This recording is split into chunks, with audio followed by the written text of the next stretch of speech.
2025 කාන්තා එක්දින ලෝක කුසලන තරඟාවලියේ අවසන් පූර්ව වටේට ප්‍රබල කණ්ඩායම් 4ක් දැන් පැමිණ අවසන්. ඒ අනුව අවසන් පූර්ව වටේ පළමු තරඟය හෙට පැවැත්වෙන අතර දෙවැනි තරඟය ලබන 30 වෙනිදා පැවැත්වෙනු ඇත.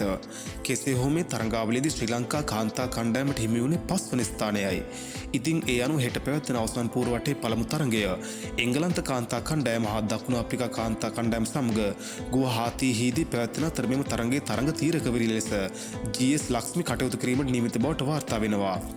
ඒ වගේම මේ මාස 30 වෙනිදා ආරම්භ වන දෙවන තරඟය වන ඉන්දිය කාන්තා කණ්ඩායම හා ඔසී කාන්තා කණ්ඩායම අතර තරඟයට සිව්වන මිනිස්තුරු ලෙස හා තරඟ තීරකවරිය ලෙස පිළිවෙලින් ශ්‍රී ලංකා කණ්ඩායමේ හිටපු ක්‍රීඩකයන් දෙදෙනෙක් වන නිමාලි පෙරේරා සහ මිචෙල් පෙරේරා කටයුතු කිරීමට නියමිතව ඇති බවට වාර්තා වෙනවා. මේත් සමගම නොවැම්බර් මාස 11 වෙනිදා ශ්‍රී ලංකා කණ්ඩායම හා පාකිස්තාන කණ්ඩායම අතර එක්දින තරඟාවලියක් පැවැත්වීම නියමිතව ඇති බවට ඔයා දන්නවා.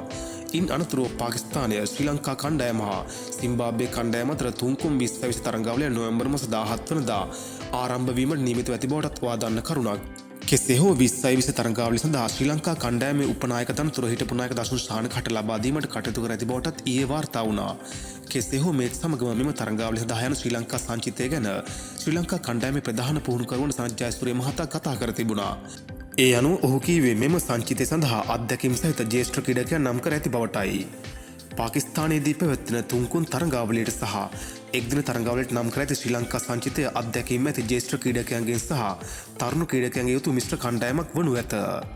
ඉතින් ඔබ සිතන ආකාරයට මෙම තරඟාවලිය සඳහා යන ශ්‍රී ලංකා සංචිතය කුමන ආකාරයේ සංචිතයක් වේවිද? මේ වගේ ක්‍රිකට් ගැන හැමදේම බලා ගන්න ක්‍රිකට් වන් අපිව සබ්ස්ක්‍රයිබ් කරලා එකතු වෙන්න.